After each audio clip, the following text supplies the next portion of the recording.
Antes, né, de iniciar a apresentação dessa pesquisa, que eu conduzi enquanto integrante do Gabinete de Estudos da Informação e do Imaginário, eu gostaria muito de agradecer aos proponentes da sessão, a professora Eliane, o professor Cláudio, e também aos organizadores do CITSEM pela oportunidade de participar dessa sessão e de compartilhar alguns resultados dessa pesquisa. A minha apresentação, ela tem como contexto a minha tese de doutorado, que foi desenvolvida sob orientação do professor Cláudio entre os anos de 2013 e de 2018, e na tese, motivados pela sugestão de autores como Steve Voga, Bruno Latour e Karen Knossetina, nós nos propusemos a fazer um estudo etnográfico em um grupo de pesquisa na área de ciências da saúde, buscando evidenciar práticas informacionais em um desses projetos de pesquisa desenvolvidos no grupo. Quando esses autores nos sugerem vá ao laboratório e veja, eles nos incentivam a compreender e também a relatar a construção dos fatos científicos por meio da interação não apenas entre as pessoas, não apenas entre os pesquisadores daquele grupo de pesquisa, mas também dessas pessoas com as máquinas, com os equipamentos, com as experiências, papéis, políticas, estratégias e outros elementos, em vez de analisarmos apenas o produto final da prática científica. O nosso objetivo ali, então, não era fazer uma descrição minuciosa do laboratório. Isso foi feito, mas não como objetivo principal. O objetivo era investigar essa prática colaborativa da produção do conhecimento científico como uma prática social, ou seja, explorar como as atividades infocomunicacionais relacionadas à produção do conhecimento científico eram tecidas através das práticas sociais. O próprio Steve Vulga recorre a Goethe para orientar que a etnografia da prática científica deve ser um estudo no laboratório, e não um estudo do laboratório. Tendo esse propósito em mente, então, ocorreu a imersão nesse ambiente empírico por um período de 1 ano e 6 meses, com participação em reuniões, em apresentações, defesas, palestras, e também a realização de observações sistemáticas das atividades cotidianas desses integrantes do projeto de pesquisa, e também realizamos entrevistas com 16 integrantes desse projeto. A pesquisa, ela contemplou apenas um dos vários projetos desenvolvidos e conduzidos pelo Grupo Integrado de Pesquisa em Biomarcadores, o GIPB. Então, nós nos centramos aqui no projeto Febre Amarela. Esse grupo de pesquisa, ele é vinculado ao Instituto René Rachou, que é a unidade regional da Fundação Oswaldo Cruz, essa unidade regional localizada no estado de Minas Gerais. E a Fundação Oswaldo Cruz é uma instituição de ciência e tecnologia em saúde ligada ao Ministério da Saúde do Governo Federal do Brasil. Esse grupo de pesquisa e o projeto Febre Amarela, que foram objetos, né, da nossa pesquisa, ele é composto por pessoas em diferentes níveis de formação acadêmica, né, indo desde a iniciação científica, passando por estudantes em nível de mestrado, de doutorado, até chegar aos estagiários pós-doutorais e aos pesquisadores que são servidores concursados daquela instituição. E dentre essas pessoas, 16 integrantes que atuavam diretamente no projeto Febre Amarela participaram da pesquisa. E ao longo dessa imersão no ambiente empírico, ao longo do processo de coleta e de análise dos dados, nós percebemos que as práticas desses participantes, que seus discursos sobre o que eles faziam e por que faziam daquela forma, eram frequentemente associados e justificados pelos seus percursos, percurso de formação, percurso de atuação profissional. E percebemos ainda que os percursos desses participantes possuíam muito em comum. Um dos pontos em comum que se destacava eram os vínculos afetivos que eram criados entre esses participantes, à medida que eles conviviam ali, naquele grupo, em diferentes estágios do processo de formação acadêmica. Então, por exemplo, sobressaía-se muito a gratidão que esses participantes manifestavam por auxílios que foram recebidos de colegas em momentos de desafio ao longo da trajetória. Um dos participantes, particularmente, que era o líder desse grupo, o relato dele nos chamou a atenção nesse sentido, e com base no relato desse líder do grupo de pesquisa, nós publicamos um artigo em 2017 na revista Prisma.com, em um número especial sobre informação e imaginário. A partir desse artigo, nós conseguimos, então, direcionar nossos olhares para os relatos de outros participantes, né, desse grupo, e pensar outras questões que não estavam inicialmente e não foram contempladas nos objetivos da tese. Isso nos traz, então, aos objetivos da comunicação de hoje, que é abordar essas pontes simbólicas criadas pelo vínculo emocional estabelecido entre esses diferentes integrantes do projeto Febre Amarela. Essa abordagem dessas pontes simbólicas, ela é feita por meio de uma análise das narrativas autobiográficas dos 16 participantes dessa pesquisa, especialmente em uma pergunta, a primeira pergunta do roteiro de entrevista, quando eu pedia a cada participante que me contasse sua história acadêmica, sua história profissional e que relatasse o percurso que o havia trazido até aquele momento de participação na pesquisa ali dentro do grupo integrado de pesquisa em biomarcadores e especificamente dentro do projeto Febre Amarela. E nesses relatos, de forma geral, esses relatos continham uma carga emocional, uma carga afetiva muito grande. Eu estava ali ouvindo pesquisadores que fazem um trabalho de excelência do ponto de vista da produção científica sobre a febre amarela, e esses pesquisadores estavam me narrando suas jornadas acadêmicas e profissionais cheias de desafios, cheias também de superação, e, sobretudo, cheias de gratidão pelo apoio recebido de colegas que também faziam parte daquele grupo e que às vezes eram apontados, inclusive, como mentores, né, ou como auxiliares fundamentais nas diferentes etapas das jornadas desses pesquisadores e, consequentemente, da construção de suas carreiras. Isso nos remeteu, então, a algumas metáforas conceituais, metáforas que são baseadas na obra O Herói de Mil Faces, de Campbell, e o que ele denomina de jornada do herói, ou monomito, que pode ser resumida nesse diagrama. Quando um sujeito ele é chamado a um desafio, e ele aceita esse desafio, ele inicia sua jornada enfrentando provações, recebendo auxílios, e se transformando. E os relatos nos remeteram ainda a uma adaptação que é feita dessa obra de Campbell pelo pesquisador Mello, na qual ele aborda a jornada do cientista. Então, ele adapta a jornada do herói de Campbell para a jornada do cientista, né? Aquele cientista, aquele pesquisador que parte do ensino básico, passando por graduação, por mestrado e por doutorado, ou eventualmente pelo pós-doutorado, até chegar à estabilidade profissional.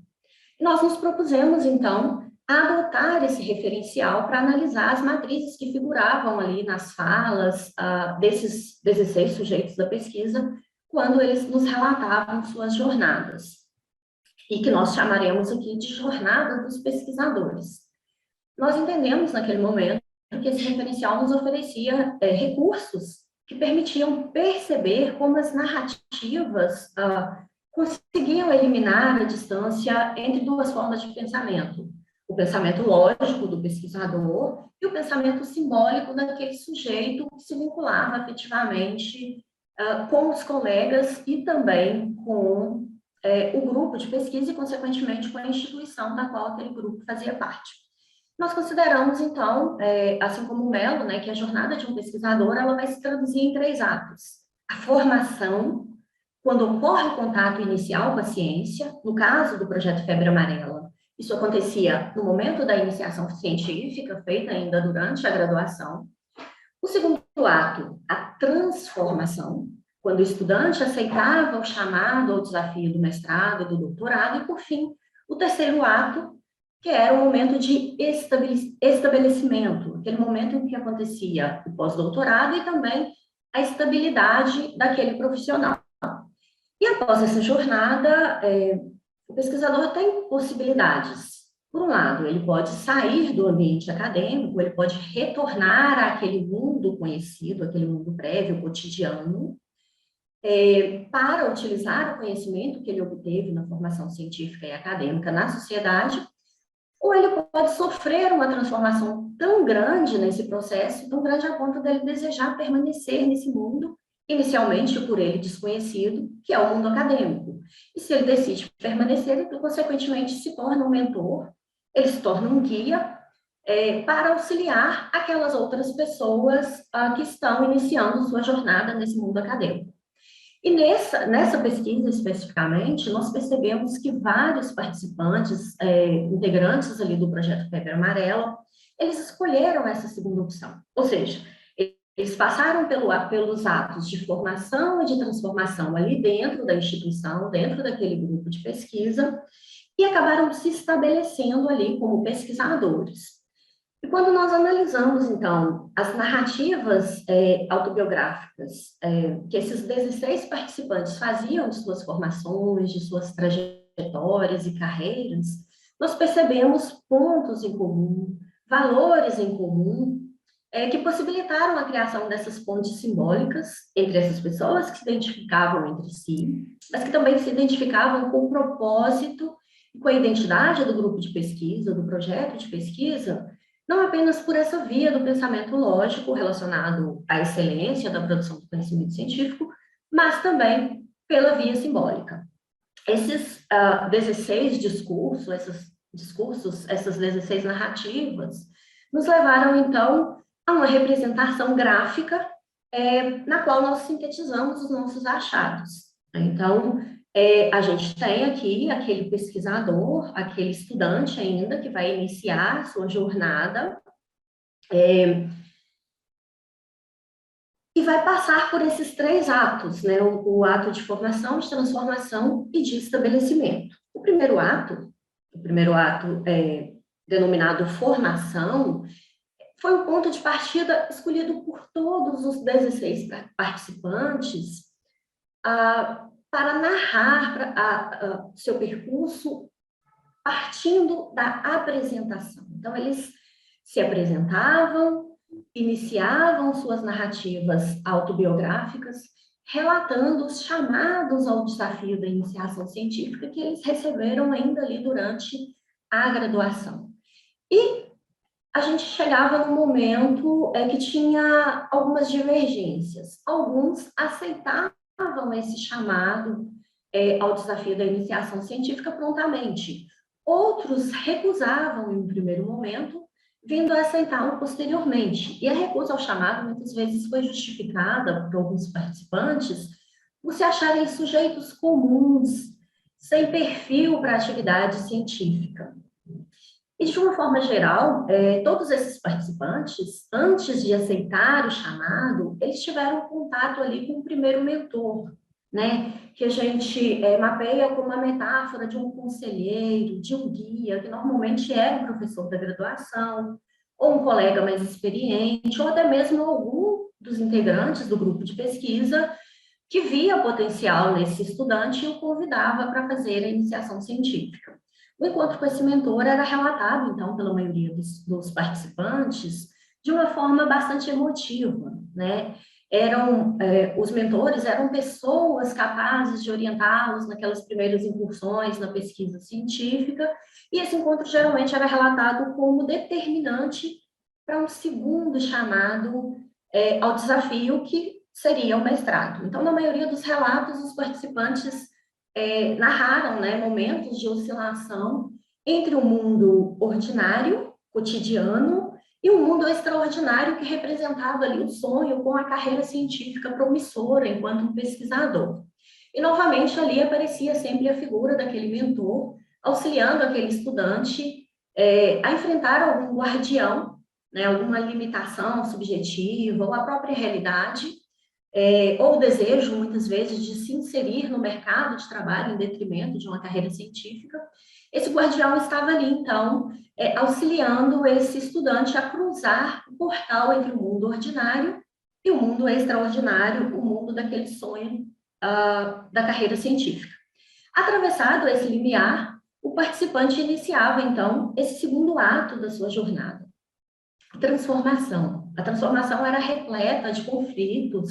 trazidos por essa nova realidade desconhecida, representada pela pós-graduação, pelo mestrado, pelo doutorado.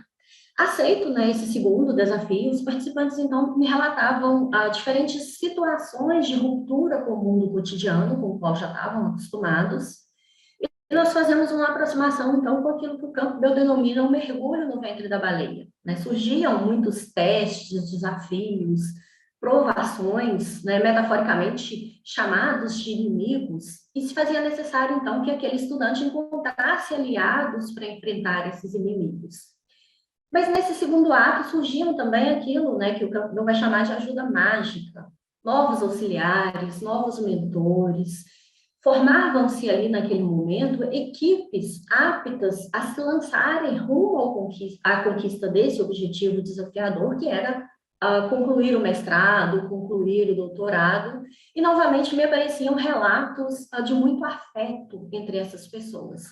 Terminado, né, o mestrado ou o doutorado, muitos participantes terem vivenciado um momento de grande crise, né? Aquele momento pelo qual muitos pós-graduandos passam, de tomar uma decisão de retornar ao mercado de trabalho, à sociedade, para aplicar aquele conhecimento obtido, ou de permanecer no mundo extraordinário, no mundo acadêmico, construindo a carreira ali como cientista, como professor, como pesquisador. E nesse momento, esses participantes, narradores, relataram precisar lidar com a falta de perspectiva concreta de emprego, por um lado, e por outro, com a desconfiança, né, mesmo tendo feito um mestrado e um doutorado, com a desconfiança de que o mundo acadêmico talvez não fosse para eles, né? Talvez esse sonho da carreira não fosse real. E nesse último caso, alguns participantes, inclusive, relataram terem recusado esse chamado para permanecer no mundo acadêmico, terem retornado ao mercado de trabalho e, posteriormente, terem reconfigurado suas trajetórias e voltado para o mundo acadêmico. Então, esse momento de grande crise, ele, geralmente, nos relatos, os narradores, eles manifestavam, né, muito sentimento de insegurança, de tristeza, de sofrimento,